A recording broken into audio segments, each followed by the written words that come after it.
He promised his little brother that he'd come back home. He even smiled when he said it. "Don't worry, kid, I'll be back before your next birthday. But wars don't always keep promises. Sometimes they take away the people who made them." This is the story of Private James Carter, a soldier who left home with hope in his heart, and a promise he couldn't keep. It was 1943. The world was burning, and every family was losing someone to the war. James was 22, strong, brave, full of dreams. Before leaving for the battlefield, he hugged his 12-year-old brother Tommy and said, "When I come back, we'll fix Dad's old bike and ride it down the hill again just like before." Tommy laughed, pretending not to cry.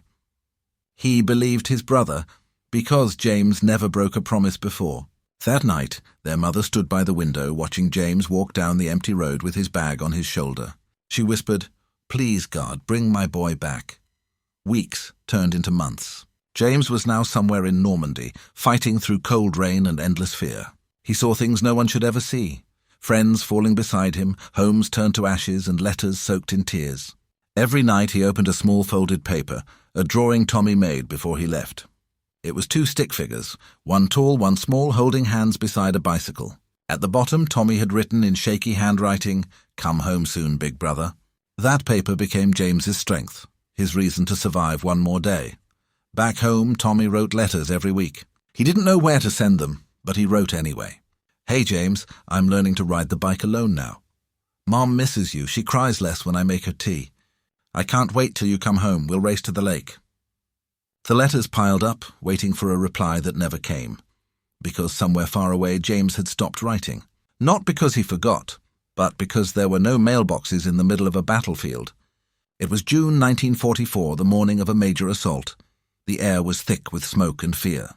James sat quietly, holding his brother's drawing one last time. He folded it carefully and placed it inside his jacket. He told his friend, "If I don't make it, give this to my family." His friend looked at him and said, "You'll make it, man." James smiled.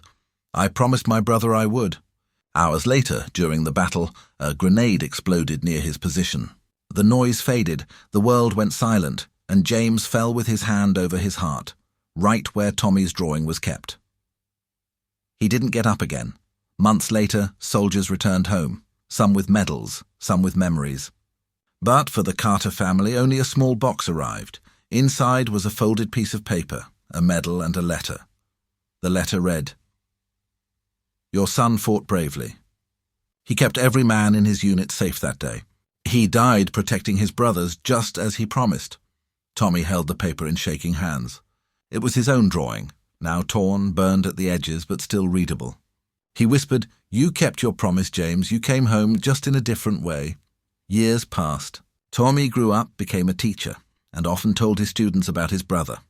Not as a hero, but as a promise. Every morning he rode that old bicycle down the same hill where they used to play. The wind on his face always felt like James was still beside him. And on the wall of his classroom he kept one frame, inside it that same little drawing from 1943. War doesn't just take lives, it takes stories, promises and dreams. But some promises never truly die. Sometimes they live on in the hearts of those left behind.